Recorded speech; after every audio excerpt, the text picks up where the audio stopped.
All right, welcome to another episode of the Vets in Real Estate Podcast. I am joined by another CCIM, former Army guy, just like myself, turned commercial real estate pro, Rob Rodriguez.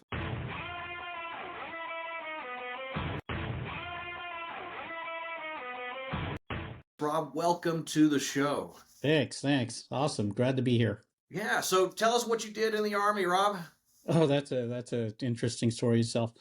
So basically, like every other kid coming out of high school, I grew up on the south side of San Antonio. My father was in the military; he was in the Air Force, so he's a career vet. And every kid down on the south side, you took the ASVAB test, and I did really well on that.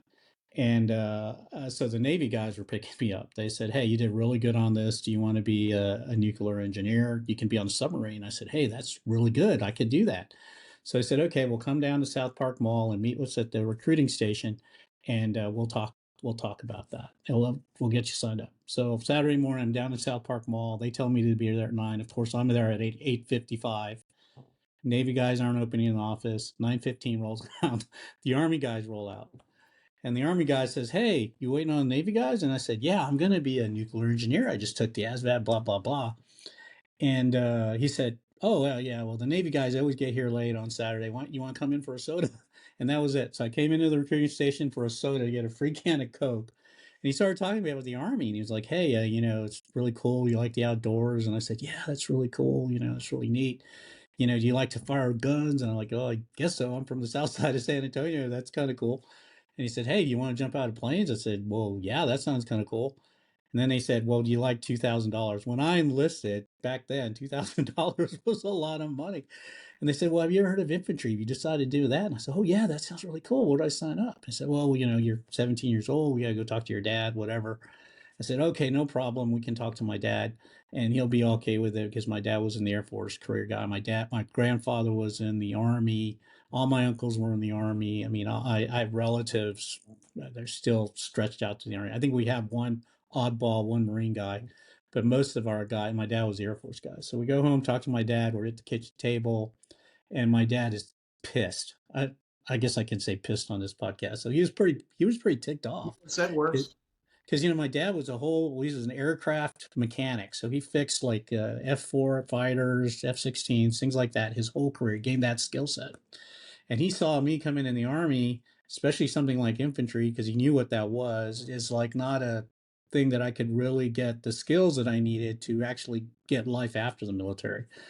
So he signed up anyway. He signed the paperwork. He was all mad at me. He said, "Okay, I'll sign it." But I said, "Dad, it's $2,000. What they don't tell you is they give you 500 after you finish basic, or something like that. It's like 1,000 or something up front. They give you another 500, and when you're done with your enlistment, then they give you the rest of it." So off I'm going to Fort Benning for infantry, 11 Hotel. That's a tow gunner. Back then, there were guys that shot tow missiles. They're the smart infantry guys. So there were 11 hotels, and we did basic training, AIT with all those guys. And I had enlisted at that time. I wanted to go to college. So I told the guy, "Look, I want to go to college. Can I still get this bonus if I join the reserves?" And he's like, "Well, you can do that, but you have to join the National Guard, and that's another person. And listen, you did so well in the ASVAB, you could probably get some help going to school." So I said, "Okay, that was my ultimate goal, to pay for college somehow, because my parents, they didn't have the money and to send me to school like that." So I found to Fort Benning, AIT, wearing the blue cord, infantry, go to college, get to Texas Tech, join the ROTC program out there, doing a National Guard while I'm at the university, but then also full time entering this program called Simultaneous Membership Program that allows you to kind of be a junior training officer in a National Guard unit before you get commissioned. Well, my infantry unit in Lubbock was packed, so I ended up being private. I was a private for like 4 years. E3, I think, was maxing I got, and I finally get my commission. So I go to my advanced camp, which is where they decide. It's between your junior year and senior year as ROTC cadet. They're going to evaluate you. They're going to decide, hey, what you're going to be, where you're going to branch, where you're going to go, all that kind of stuff. So I did really well on advanced camp. By then, I was already kind of used to the infantry life. I'd already gone to jump school while I was a cadet, so I was already airborne qualified, and I did really well in my advanced camp, and I got to pick my first duty assignment. I got to pick my branch, so I saw infantry. And I'm like, dude, I don't want to do the infantry. I want to do something really cool. And I'd spent like 3 weeks as a cadet with an artillery unit. And I said, hey, this is kind of cool. They got big guns. They get to shoot stuff. They get to call fires in, that kind of thing. I want to do the field artillery. So I picked field artillery, got my choice. I picked Korea because at the time, remember, I'm that veteran that was kind of like at the end of the Cold War, beginning of what was going on in Desert Storm, right? So when I was at my basic course in uh, Fort Sill, the 82nd, it hit the ground over in the desert, in Desert Storm, and everybody was like, "Hey, I need to get to the desert. I need to get to the desert." And here I am. I'm slated to go to Korea. So of course I'm saying, "Hey, I need to go to the desert. I need to go to the desert." And they're like, "No, you got to go to your unit in Korea." So I went to Korea because at the time that was the place that officers went to test their mettle, because we were still manning the DMZ. Actually did a little tour in the DMZ before we handed it over to the Koreans full time. So I get up there, I'm with the artillery guns, and the first thing I'm thinking is, okay, I'm going to get to the guns. Well, no, they make me a fire support guy with the infantry guys and the tankers. And I'm like, oh man, this is crazy. And the difference between the infantry and the tankers is the tankers, of course, ride everywhere, but they make the fire support people do all the outposts, all that kind of stuff. They're doing all the rucking around. And of course, I'm shorthanded because all the NCOs, all the privates had gone over the desert. They robbed Korea basically to send all those guys over there. So I'm manning my own gear. I'm like, guys, man, I'm an officer here. Why am I carrying all my freaking radios and all this kind of stuff? Well, I ended up doing that kind of thing. Uh, and then I finally did my tour in Korea, came back to Fort Bragg. That was my next duty on assignment. And I got to an airborne unit, the 1st 18th Field Artillery Brigade. It's a general support brigade that supports the 82nd. And back to the guns, and I'm thinking, okay, well, I'm here with the guns. Great, but no, I get back to fire support again with an infantry unit. So I'm just flying where we need to go, jumping out, and now I'm walking around with the infantry guys. Well, I finally get to the guns, become a platoon commander, platoon leader, fire direction guy. I'm doing all the check boxes at the things. At the time, I thought I wanted to make the military a career. And then after Desert Storm, everything started drawing down. There was no money to do anything. I mean, everything was getting spent. Nobody had budgets to do anything. And that's an unfortunate thing when you're an officer, you have to deal with budgets. Uh, so here I am kind of doing this kind of thing, and they started offering early outs for regular Army officers. I was a regular Army officer, so they were basically owed me a career if I wanted it, but I just decided, hey, listen, this is not what I signed up for. I didn't want to be a babysitter. I got I got orders to go to the advanced course back to Fort Sill, and I didn't want to go back to Fort Sill. Well, there's Fort Sill.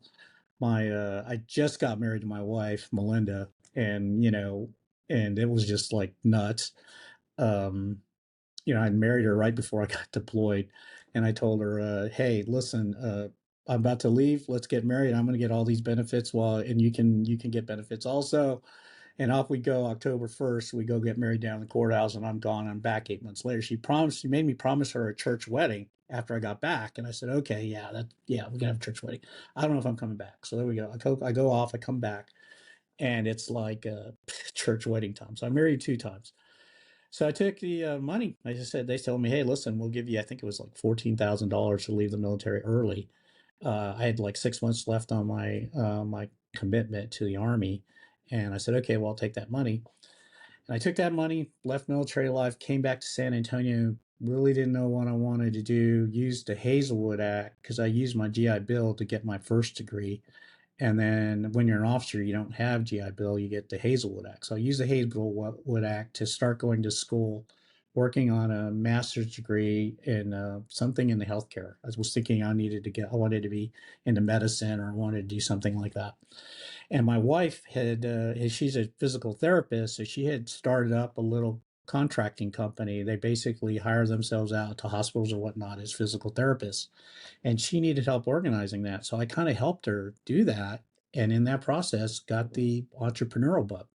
So I was all of 25. We started this little healthcare staffing company, doing really well with that, kind of grew that to about 15, 16 years. We grew that company, and then we grew all other kinds of companies. And then I kind of started all these other companies and then I just kind of failed at them. You learn by failing, but as long as you fail forward, that's a good thing, right? So I kind of learned the active business. During that time, I got my MBA, finished out my Hazelwood commitment with that, and then got my MBA, learned kind of doing business.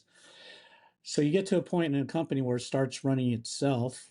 So these healthcare companies, I think at the time I had about maybe 80 employees. At that time, I was basically showing up to the office, kind of doing stuff in the office, but not really growing the company a lot. But started really getting involved in the community. I got selected for this program called Leadership San Antonio, Will, and I think I've recommended that to you. And if you need a letter, let me know. I'll pull strings. But I think that's a great program. If you're from San Antonio, you want to live in San Antonio, you want to understand what the challenges of San Antonio are, but what the promises are. It's a program called Leadership San Antonio. It's a joint program between the San Antonio Hispanic Chamber of Commerce and at the time was the Greater San Antonio Chamber, which is now I think just the San Antonio Chamber of Commerce. And they basically look for emerging leaders in the community that are going to make an impact on the community. And the story goes, and I've steered this before, so I've been on the other side where I've actually steered the committees. But the idea is they get about 400 applicants or so, all emerging leaders in San Antonio from different types of fields. So you get guys from real estate, you get guys from insurance, you get guys from nonprofit, you get lawyers, you get healthcare people, you get doctors, you get all kinds of people in this, and you cobble a class of about 55 people through the course of a year on a monthly basis, one week, one day out of the month, you go look at one aspect of San Antonio. So, for instance, it might be quality of life. What are the kind of things we're doing in San Antonio to enhance quality of life? Another thing might be like municipal government. So you're visiting mayors or whatever. But the whole thing of this is it's like you're integrating with people from all walks of society within San Antonio, and you're really understanding, where we fit in this world stage, right? Where is San Antonio in not only in the state of Texas, but where is it in the world? What is its challenges? What is the history behind of why we are what we are? And where are we going and what steps do we need to do that? So guarantee if you look at the city council at any time, half those people on city council are probably leadership San Antonio grads. If you look at all the people that are influencing or doing things a lot in the at the levels of government or at the levels of organizations here in San Antonio, somewhere in that group is a leadership San Antonio person guiding that group, right? So it's just really, and one of the things that challenges you to do is to get involved in the community and going out and making a difference. Well, in the military, your community is basically your platoon, your battery, your battalion, your post. That's your community, right? So you don't know anything that's going on outside of that. I think about like when we were out in Fort Bragg. I mean, I didn't know anything about Fayetteville other than where the bars were. I didn't know anything, the issues that community was having. San Antonio, Fort Sam, here in Fort Sam, you don't really know anything about going on with San Antonio. So I think that's the thing. I think that's the thing most different about that's a lot of differences between what the military is and what the civilian life is in the civilian life, you become part of a community and you have to make it better. So during this process, served on a lot of municipal boards, anywhere from small business. Hey, how do we get veterans special consideration when we go out for contracts for the city? Right. I mean, this is military city USA. We want to keep veterans here. How do we keep veterans here? Well, why don't we give them a special scoring mechanism when they have city municipal contracts? That took 15, 20 years in the making to finally where if you're a veteran owned company and you go after a city municipal contract, you get a certain number of points for that. And that puts you up higher on the feeding chain when they issue those contracts out. So those kind of things happen. And I landed, and then for some reason, I started getting in the direction of the development world.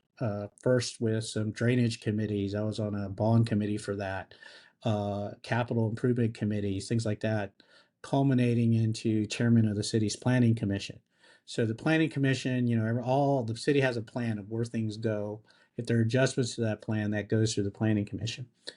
So I looked at that and I said, man, this is an amazing world. I never knew anything about real estate. this is certainly something I want to look at. I interface with a lot of developers, and the developers you meet, the really good ones that you meet with, they make it look easy. They really make it look easy. It isn't.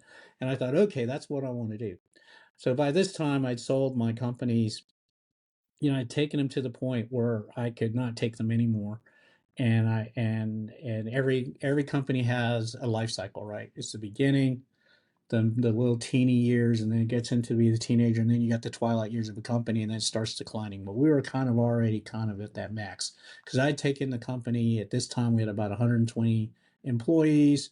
We were in, I think, 3 or 4 markets other than San Antonio. So I actually had an office in Del Rio, one in Corpus, one down the valley, and that was getting a little difficult to manage. I started looking at how do I sell this company? I started hiring consultants for me to help me build it so somebody would find it attractive. Well, that whole process took about 3 years to do. But the whole time I'm serving on these boards and committees. I was on the Red Cross board. I was on the YOSA board, the Youth Orchestra San Antonio board. I was on a lot of other boards I was serving on. But I thought, okay, when I sell this company, then what am I going to do? I was retired for all of 30 days. And I'm just sitting around my house, and we're sitting having a barbecue, and a lot of my friends are medical people, because I was in the medical field, and a lot of them, if you don't know doctors, banks will throw money at doctors like nobody's business. Like, hey, you want to go buy that $5 million building? I don't care if you have any income flow or not. We'll lend you the money for it, right? That kind of thing. And I'd already kind of been doing real estate with another partner, but not on the transactional side. I was just kind of, well, I owned it and then we would flip it. So we were not house flipping, we were dirt flipping.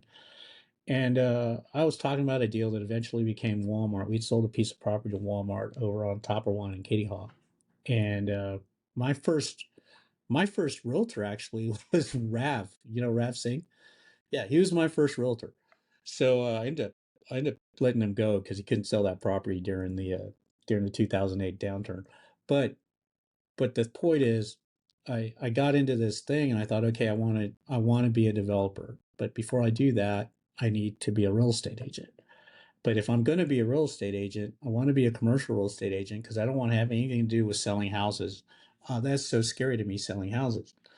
But if I'm going to be a commercial real estate agent, I want to be the best that there is. So I kind of talked around to people that I knew in the planning commission, down development department, some of these developers, and this thing, the CCIM thing, the Certified Commercial Investment Member, came up. And I'm like, well, if you're going to do that, then you need to be the CCIM. So I got on the CCIM website, and we had at the time probably 120 CCIMs in San Antonio. If you think about the world of, and you know this better than I do, I don't know how many real estate agents we have in this market. I know the San Antonio Board of Realtors is the largest trade association in Texas, or South Texas. I think we have maybe 20,000 or so licensed real estate agents, but maybe only 11 or 12,000 realtors, right? About Like 40. something like that number. It's a huge number. But of all that, trim that to how many commercial realtors they are. I mean, real commercial realtors, guys that are actually doing the work. And then of those, how many are CCIMs, right? So it's a very elite group of people. So I looked through this list. I knew 3 of the real estate agents on there. 2 of them I didn't like really well, because I made decisions on the planning commission that went against them. But I knew Rav. Rav said, hey, yeah, let's talk about it. So we went over to Mimi's. It's now Vino's Pizzeria over there in the Rim. And we had breakfast, and I told him what I wanted to do. And he said, yeah, you should do this CCIM, but you need to go hang your license somewhere. And I said, well, where do I need to do that? So that's how I initially came over to Keller Williams Commercial, before it was a Keller Williams Commercials. He recruited me over here, and we started slinging deals. And it took me all of 2 months to understand that I do not want to be a developer, because of the headaches, the risk that they take. I mean, every time you pass an empty field on a street and you say, hey, that'd be a great spot for a convenience store. That'd be a great spot for a retail center. I get this all the time. You look at a piece of dirt and you just look at it superficially, what's on top. And you see that it's flat, it's a nice square. And then some people will say, well, that's a great spot for this. And that's a developer. He goes, buys it, but then he runs into all the other things that happen on it. Maybe the soil's not right. Maybe the infrastructure is not correct underneath.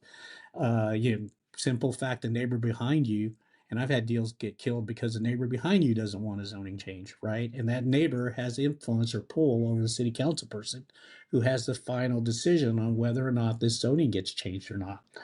So all those kind of things convinced me that I do not want to be a developer. So I started down this route of being the CCIM. I had to do the 20. I think you got to get 20 deals before you can sit for the test. So I rapidly took all the classes, which was probably a mistake. I think, if I had to do it again, I'd probably kind of gradually ease into it, get into the practice, take a class, do more deals, take a class, and take, 3 or 4 years. It took me 4 years to finally do this, but it wasn't because I couldn't take the classes. It was because it took me that while to assemble those kind of deals. My last deal was actually a deal for a friend, my 20th deal, and I got paid $120 for it because I needed a deal to get submitted into the credentialing board so I could sit for the test. And I said, "Guy, listen, I know you don't like real estate agents. Let me run this deal for you. I'll do all the paperwork. Pay me $120 because that's what my broker wants, and then I'll go do that kind of thing." So the thing about being an entrepreneur is that, especially a serial entrepreneur, is one, you're hopelessly unemployable by anybody because you're a free thinker. You kind of think outside the box. And honestly, if you're a small business guy like me, when you compare us to larger guys that are sitting at the desk behind USAA or whatever, we kind of think we don't think like they do. They think on a much larger scale. I mean, I'm thinking like, at this level down here, and they're way above me, thinking those kind of things. But when you're an entrepreneur like this, you're always kind of an entrepreneur. So as soon as I got my license, my idea was, well, as soon as I'm able to sit for the broker exam, I'm going to take the broker's test and I'm going to go launch my own brokerage, right? So all that happened kind of in the same time. It was like, okay, CCIM certification, broker exam, let me go launch a Verde commercial, and I'm off doing my own brokerage. And I did that as an independent for about 2 or 3 years. I had a small team. I took some people from KW with me because we all just worked well together. I had a couple people there, and I had my own independent team. And that was great for a little bit. The issue within a small independent brokerage, and my issue at this point was organizational. It was silo thinking. When you get a group of people and there's only 4 or 5 of you, and you meet on a regular basis and you talk all the time to one another, and you're insular in that kind of thinking, you don't get many different type of ideas coming into to grow it. You feel this kind of stagnation going on. It got to be like kind of a deal churn, just churn deals. But that's not where I needed to go personally. I had this need at this time in my life to spread this experience that I have and give it to other people, right? To let them go. And everybody I get on my team, I tell them the same thing. I tell them my background, I tell them why I'm doing this. But more importantly, I'm telling them, look, if I'm going to teach you this business, and commercial real estate and real estate is the kind of business that if you know how to do it well, you can do it for the rest of your life. There are guys that are in their 90s, and some of these guys, the guys that hold the land on I-10, all those old guys, those guys are slinging deals in their 90s because one, they like it, but two, they have this knowledge, and you keep on getting this knowledge. And it is such a cool field because you get all this knowledge on how to do it, and you just get better as you get older. It's one of the only fields where I think having gray hair is an advantage because people think you're automatically smart. But I tell all my guys, I sit them down, I have coffee with them, and I look, okay, you're going to be on my team, but this is what's going to happen. I'm going to teach you everything that I know, which is not a lot. I know a little bit about everything. But more importantly, when you learn this, because you're going to reach the point where Rob has taught you everything you can know, Rob can't teach you anything else, and you're going to wonder, what do I need Rob for? And you're going to go off and you're going to do something. I've had a couple people already leave my team and go off and join other brokerages or go become independent. And I think when they come and talk to me, if they feel like that's a bad thing, I'm like, no, that's a good thing, because that was the idea, for you to get out there, right? And I tell them, when you learn this, you got to promise me you're going to go pick another kid from the south side of San Antonio, or some other kid, veteran or whatever. I've had lots of veterans that work with me, teach them this business so that they can teach this to somebody else. It's kind of a pay forward kind of thing, you know. And I think that's so important. And this is one of the last businesses. I mean, I think commercial real estate in particular, I think you need really three things to be successful in this business. One, you got to have some financial acumen, right? You need to understand what the numbers you're looking at. I'm very engrossed right now in using AI to work with my business. And what I'm doing with it right now is things like doing broker price opinions with it, doing underwriting, manual underwriting that I used to do manually, doing lease comparisons, things like that. That used to be a big time suck when you would work with clients. But even on my business mergers and acquisition side, I'm using it to create confidential information memorandums. I'm figuring out how to, so I'm teaching it how to do these kind of things. So you need to understand when it spits you numbers, do those numbers look right? Right? Because it's crazy. It'll give you numbers that are way out of whack. And if you don't say anything, it'll apply those. You got to be smart enough to look at that and say, hey, that's really wrong. And let me do the math to figure it out if that's correct or not. So you need to have some financial acumen. The other thing you need to have is you need to have the education for it. I have an MBA, you have an MBA. An MBA will teach us the language of business. That's what's important. Understanding language, just like any profession that you get into.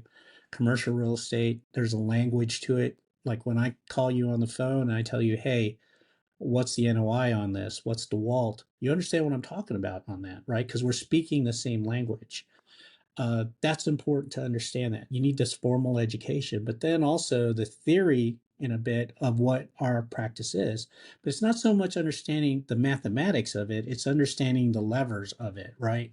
Like if I have a deal and I need to get the monthly payments down, how do I do that if I can't negotiate the price? Well, I can extend the loan term, right? I can do that. I can look at the origination fees. Will the bankers give a little bit on that?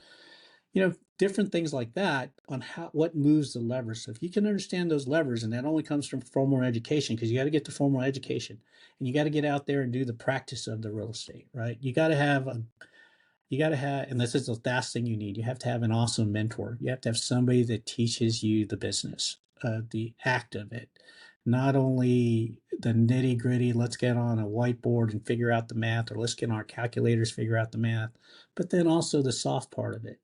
Going out and meeting people like you, meeting people in the industry. Hey, what are you working on? What's going on with you? What's happening with all this kind of stuff? That's so important in this industry because it's still a personal business, right? Um, you know, all real estate is local. Same with commercial real estate. Now, I sling deals all over the nation. I've got people working on deals. I'm looking at things for people all over. But at the end of the day, here locally, you want somebody that knows the landscape of this world, of this real estate world to work with. And then more importantly, understanding who the people are you need to talk to get mission accomplished, right? If we're working on a dirt project, there needs to be zoning change. Well, who do I need to talk to in the city department, right? Or who do I need? Who's the engineer that needs to do that? A lot of times we're the conductors of all that. The real estate guys are the conductors of that. When I have a client come in from the Middle East and they're buying a position here, they don't know anything. They don't know how to get things through city council. They don't know how to do those kind of things. Well, I may or may not know how to do that, but I know somebody that will. And it comes through those personal relationships. Those coffees, those breakfasts you're having with people, those just check-ins we're having with people, all those kind of things will help in this whole his whole real estate thing. So financial acumen, a little bit of the formal education, but then also the mentor. I think those are the three things. So if you're out coming out of the military, if you're saying, hey, I'm thinking about getting into real estate, I'm thinking about commercial real estate, I think the first thing you need to do is find somebody that will help you and bring you under their arm and really bring you in their arm, right? It's one thing to have somebody say, well, call me when you need me, and they're returning your calls 15 days later, or somebody responding to your text right there or calling you on the phone. That's a whole different kind of ball game. And this job, and you've done this job, KW had this job that you have, it's really tough. It's really tough because, my example, when I came to KW, I came over back to KW as the head mentor. So I was really filling in your shoes. And I started, I think, with 14 or 15 people. And by the end of the first year, I had two or three left. And one was getting to the point where they were slinging deals. And a lot of the guys, I had some vets. I had one veteran. She was a disabled vet, but her skill set before she got into commercial real estate was she was a dog groomer. And I thought to myself, I didn't even understand that. I said, well, why are you even thinking about doing this? And she said, well, I don't want to do residential real estate. I don't see myself selling houses. This seems like an interesting world to me. I think I want to do this. Well, for a mentor like me and you, when I bring somebody on board, that involves for me an investment of time, right? It's a time investment. It's a huge time investment. So if I'm mentoring somebody and taking a piece of their action when they get done for as my fee, if they're not if they're not doing things, I don't make anything, and I've wasted a lot of time, right? And I think that's the thing that veterans need to know when they come out here and they try to do this kind of work. They need to understand, hey, I need to find somebody that's already doing it. And then maybe my mentor doesn't need to be another veteran. As a matter of fact, you're going to find very few veterans in our business. I think in commercial real estate, I could probably count on less than a hand of the number of veterans that I know. They're actively out there slinging deals. Um, so so finding that mentor is so important, and I think that's the first thing you need to do. I mean, you can go get the education. I think your route was you got the education and you went to go be an analyst for somebody, right? Was that your route? I started off in property management and Yeah, went. well there you go. Yeah. Yeah. And so you already went for to work for a big corporation after that. And then when you started your own Cross Sabers business, you realize, hey, this is really a business, right? It's an entrepreneurial business. How do I make this business better? I mean, all these kind of things you're doing to not only brand yourself and all, it's all leading to being this entrepreneur, doing this business guy, right? I mean, you and I don't know about you, but me, I don't have a paycheck from anybody, so to speak. I have to go out and eat what I kill. That's this business. It suits vets in the sense that a lot of them, I know some vets that are coming out, they're either retired, they're getting this business, so they got the support of a pension, or they're, disabled and they've got disability payments that help, and that kind of helps lull smooth over the difficulty of starting out in this business. Because I'll tell you, when you start out in commercial real estate, the military, when you left the military, there's three hots and a cot, and you got a paycheck every semi-monthly, right? Twice a month, and you got holidays off, Right. right? If you weren't deployed.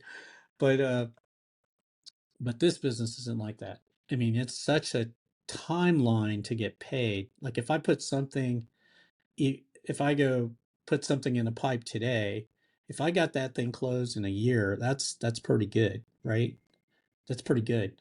So so you had a plan for that. I don't know what you're telling your people when they get into commercial real estate. Should they plan 3, 6 months of not making any money? Sometimes longer than that. It might be a harder transition for for a veteran because they're not used to the gab, right? The going out and talking to people and telling them, hey, I'm the best person you need to hire, or this is why you need to hire me, or whatever. This is why I'm the guy that needs to go out and bird dog for you to look for these properties. And it's very easy to be unfocused when you first start out.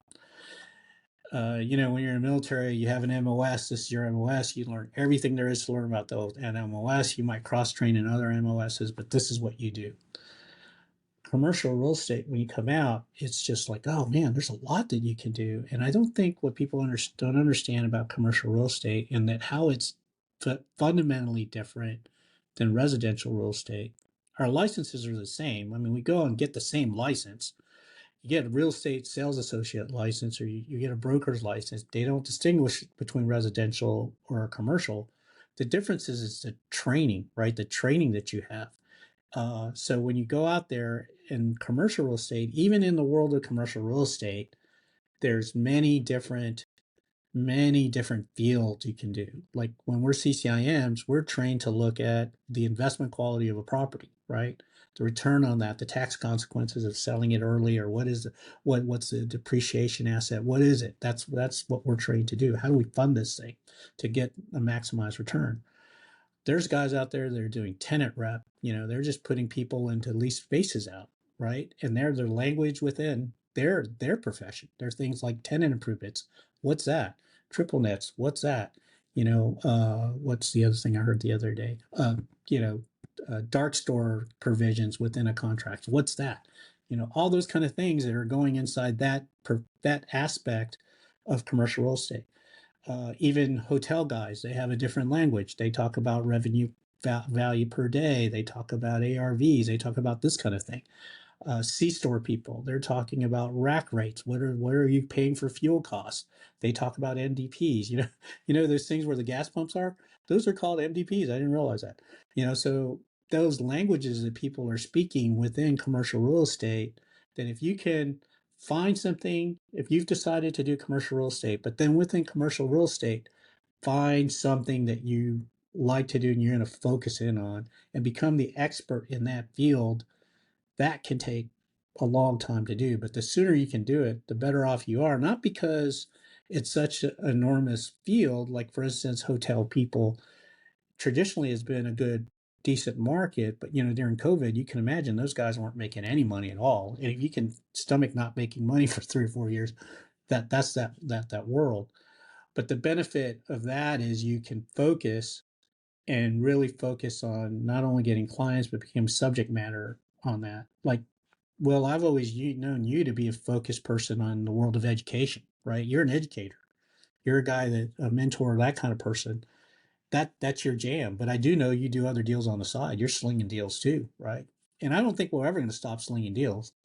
I'm kind of, I didn't realize I'm kind of following what you're kind of doing, being the mentor over here, doing this kind of work, then slinging deals. I mean, I'm trying to probably teach more classes. I want to do that. I want to do a tax class. I want to do that kind of stuff.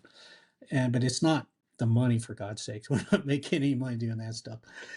It's that desire in me, that personal journey in me, to pass the knowledge that I have on to other people, and that's the most important part of where we're at this stage of our particular life. You still have a lot of years ahead. You got more years ahead of you than behind you, so you got a lot more stuff to build. For me, it's about, okay, legacy. What am I leaving behind? Who's going to show up at my funeral? Right? Is it going to be one of those funerals where it's like just empty, or is it going to be everybody that I've ever worked with that's going to be there? That's I'm just kind of trying to make this profession better, this community better, and that for me is the reward at the end of the day. But man, I've talked a lot. How long No, have I? good. It's all great, 37 minutes. Holy smokes. all great stuff. So Yeah. with that, you've obviously had a very interesting journey, and Yeah. real estate was not what you thought you'd do when you got out of the army whatsoever. As you No, not transition at all. into real estate, is there anything that in hindsight, you would have done better, or if you could talk to the Rob, several years ago coming into real estate, is there anything that you would have done differently or advise yourself to maybe do a little bit differently so you didn't make the same mistake again? Yeah. Yeah. Probably initially that focus, right? Focusing on something. I think what I did in the beginning was correct, right? Okay, make the decision to go commercial real estate, but not realizing that there's so many aspects of it, and then finding something in there that I like, I want to do and like to do. And I'm still on that journey, trying to figure out what asset type am I going to specialize in? Am I going to do part of that? Part of that is it's difficult too, because I have a team of about 4 people now that work with me, and they all do everything from anywhere from economic development, negotiating tax credits. We're working on right away now for shirts, and then we're working on acquisition of ground for Corpus Christi Independent School District down there in Corpus. So that kind of aspect of economic development, working with government entities, I have to know a little bit about all that, all the way down to finding that brand new business, their first place to occupy. So having to understand that all, and because being the lead guy, I have to be able to understand and talk those languages. I know a little bit about that. But I had an epiphany about, I guess it was last Thanksgiving, so about 10 months ago. So usually my modus operandi is, I'm the rainmaker. I'm out meeting people. I've served on lots of boards, so I'm just naturally getting referrals in, people calling me, talking to me. And the thing about real estate, it's not about who you know, it's about who remembers you, right? Who remembers that you do real estate. So I'm very active out there trying to have people remember that I do real estate. And I do it subtly. I don't say, hey, 10 me your referrals. it's usually meeting with somebody that I've known for a while, sitting down at a table and we're having coffee or whatever, talking about family or whatnot. And just subtly meant not even really mentioning commercial real estate, but not understanding them as people, and then hoping that in the future they'll remember me for real estate. Well, that brings fruit, so I get those deals in. But my modus is always, okay, I get the deal in. Let me go hand it to one of my junior guys, junior partners, that they can work it, and I'll work it with them. But I can leverage my time, so I can spread out and do these kind of things. But then also, that they can do it right. So around Thanksgiving time, I had a little acupuncture lady. She wanted to buy a medical office condo up in New Braunfels. It was a sub $1 million deal, and it was suddenly definitely I would have handed out to somebody, but everybody was gone. Nobody took off. Everybody took off. That's the thing about this business. Everybody's independent contractors, so they leave and go whenever they want. You can't tell them, oh, you're going to be manning the phones on Thanksgiving. So I said, oh, screw it, I'll take it over. So I ended up doing it, and it was great because the lady, she's small, it was her second office. She was a Vietnamese lady or Chinese lady, but she listened to everything I said, which is unusual for realtors, right? There, you always get people pushing back. She listened to what I said. Fortunately, I knew the banker she was working with, so the banker kind of said, "Yeah, she's good for what she needs to get, and she's great." We've identified a property in New Braunfels pretty quickly. The other agent on the other side is what we call a residential agent. That's somebody that's practicing both in residential and both in commercial. And I understand why people do that, and those people have their place in this whole market. But I think that you got to choose if you're going to be in one field or the other, commercial or residential. Well, she was a residential agent, but she was pretty experienced. She'd been around for a while, and she was easy to work with. In that, whenever there were problems that arose, it wasn't like, hey, my client wants this and you guys better bend. It was like, how can we work this together? You know? And it was our personalities. How do we make this work together so it's beneficial? Or how do we solve this problem together? And that was a real joy. And we ended up closing that deal in like 6 weeks, which is record time, and a holiday, which was record time in real estate. And I thought to myself, I got the commission, and it was a decent commission, but for me, it wasn't really about that. It was about, this felt really good, and this is my element. This is who I like working with. I like working with small business people. We have a thing here that we target schmedium. Schmedium is small, medium-sized businesses. So it's $2.5 million in real estate or less within 250 miles of San Antonio. And so when we target our marketing stuff, we're looking for stuff like in the schmedium market. But for me, it was like working with a small business person and getting them to that goal, to where they need to be. And I thought, geez, this is really fun. So now I like working with small business people. Where in the past, small business people were always hard to get qualified for loans. If they were really small, they were doing the tricks on their taxes, like things like going to Costco and putting like personal expenses on business expenses, and then you'd have to recast their financials and all that kind of thing. I played those tricks before, trying to keep my tax situation low. So I knew where they were coming from on that. But the problem with that was when you go to a bank, the bank's saying you're not making any money, you're losing money every year. So you have to recast all that stuff for them. So I think that realizing, okay, I want to be a commercial realtor, I want to work with small businesses, that's kind of getting to me to a little bit more focused. My partner, Drew Wetchell, on the mergers and acquisition side, we do business brokerage on that other side. He wants me to focus on healthcare because I've been in the healthcare market. But me, gosh, I don't like to work with healthcare because healthcare is so brings back bad memories. So I don't, I don't work with them, but I get them all the healthcare referrals. I'm getting all the assisted living guys. I'm getting all those guys, the doctor's offices and things like that.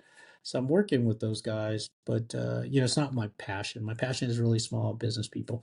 That small person looking to buy their first building or even lease it a little bit. To me, that's exciting. The last thing I did when I was on the chairman of the planning commission, and the chairman is the guy that signs off on all the plats. Now, if you ever look at a real plat, it's got everybody's signature on it, but there's one component in there for the planning commissioner. So at the end of every hearing, the staff would bring me up this whole stack of plats that I would have to sign that we approved, and I'd just be sitting there signing and signing. So the last one I did was Top Golf, in 1604, and that's the last one that's the last plat I signed off on. Hmm. But the lady, I forget her name, it might have been Virginia or something, when I was signing these things, and after you sign so many, you just don't even care about your signature. You're just like, oh, write this one off. But she said, think about it, sir. Every time you sign one of these things, that's the beginning of somebody's home, meaning like a subdivision. That's going to be like somebody's business, you know. That's going to be some future in San Antonio that's going to have an impact. And I kind of look at working with business people that way, small business people, is it, or even businesses, because we're finding that person their home for their business. That's so important, right? And, because where you and then, because we're CCIM, we can go the extra mile, right? We can go do the lease versus buy analysis. Should you buy or should you lease? Which is the better one for you? It's not always better to buy. It's not always better to lease. Which is the best one? And we can run that analysis. But more importantly, because we have access to tools like Site to Do Business or whatnot, we can say, okay, if we put your business on this location, this is what it looks around you, and this is what your market is going to look like. You wouldn't be surprised when I talk to people for the first time, the business owners, I talk to them and they tell me about their business. I ask them, well, tell me about your business. And I ask them, one of the questions I always ask is, well, tell me about your customer? Who's your customer? And if they tell me something like, oh, everybody's my customer. And I'm like, you don't really understand your business. And the other part I ask them is, who do you compete with? Oh, we're unique. We don't compete with anybody. And I'm like, you don't really understand your business. You got to go understand your business before, so you can tell somebody like me what you're looking for. So I can use something very complicated, like if it's very simple, like demographics, if I'm looking for certain income sets and certain types of people. If we're getting more sophisticated, I'm looking at tapestries. Like, this is your customer, you're servicing Southwest families. Well, where are all these Southwest families for? And I can build you heat maps and I can show you, hey, this is in the community where we need to be. And then the other part is, okay, what locations are there? You know, and because I'm doing my job, I'm out there all the time talking to people, ear to the ground, what's going on in this market, what's happening over here, who's selling, who's not selling. I know things that are going to get on market that are not on market yet. That you're telling me you're looking for that, and then I'm going to go talk to those people, see if they'll sell it, they'll lease it to you, right? But I guess roundabout question, what I would have done earlier is what I've done different is I would have gotten a real estate, at least a license, a lot earlier than I did. A lot earlier than I did. Um, you know, I didn't decide to become a real estate agent until after I had sold my companies, and it took me all of 6 months actually practicing as a real estate agent that I realized this is something that I love to do and I'll always do. But then the other epiphany was, well, if I'd done this 10 years earlier, I'd be totally dangerous today, right? Totally dangerous today. Um, you know, when I'm ever talking to clients and they're asking me, how do you know? How do you know this is right? Well, I show them my analysis. This is right, and I show them. But then I'm like, because I'm a CCIM, that's how I know I'm right. We're always right. We have to be right. And at the end of the day, we're just making educated guesses.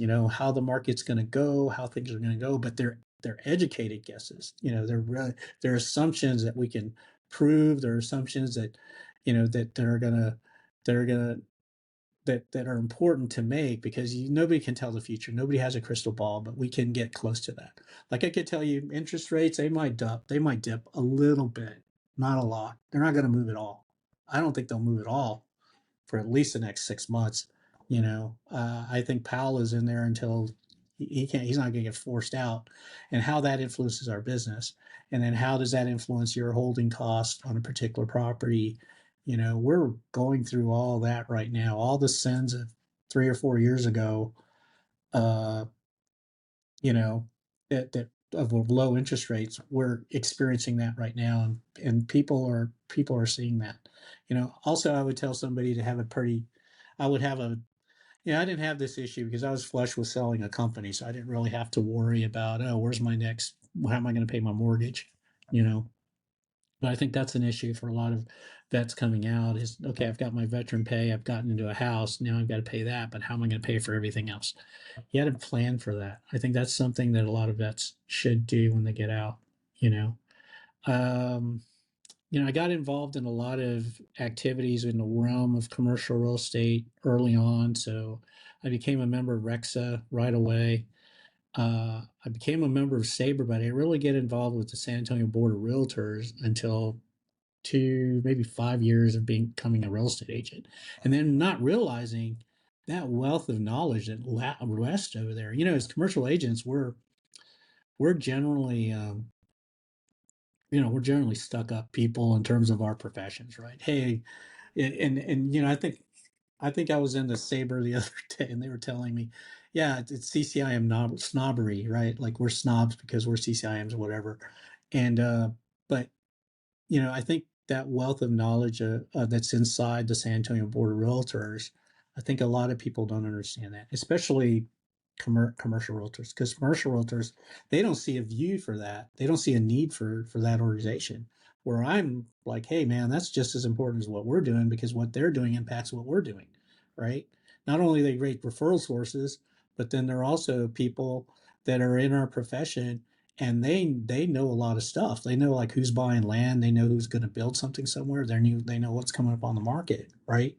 So getting involved early on, I think that's an important thing that you should do when you get in this group, you know. But things that do differently, I mean, other than the life regrets of not getting that deal when I should have gotten that deal, not being more proactive, you know, that I don't I don't really have those habits of not following through. And then again, you'd be surprised, Will, how much of our military training transfers into our personal life. Like I still get up at 5:30 in the morning without an alarm clock. I just get up. I get up. I don't quit until the job's done. What that means I'm working at home till 9, 10, 11, 2 in the morning. I'm doing that until 2 in the morning. And then I sleep, you know. Uh, I take care of my team before I take care of myself. I make sure they eat before I eat. You know, I make sure they're taken care of. I try to keep my word. I keep my word when I talk to people. Especially when we talk about splits or how things are going to happen. And I make the commitment, and I realize to myself, man, I really just screwed myself on that thing. But I still keep my commitment to that because that means something in this world that we work in. Because if like those guys, you've been in the market long enough. When you see that they have a listing, it's always overpriced. It's always overpriced, right? There's a guy I'm trying to sling a deal with now on the south side. He's predominantly a residential realtor, but he's known on the south side, so he gets a lot of commercial deals. So our clients made an offer. The guys want like a couple $1 million for this. So I talked to him and I'm like, okay, look, it's overpriced, but thank you for letting me know. So he calls me back the next day. He knocks off like $1 million off the price. It was crazy. I'm like, so you were overpriced that much? So our guys held their ground and they came back again and again, reducing the price to finally where I thought was a really, hey, this is a good market price for this piece of dirt. But to think that they overpriced that much, but if you get that reputation in town as the guy that overprices everything, people are going to know that when they talk to you, you know?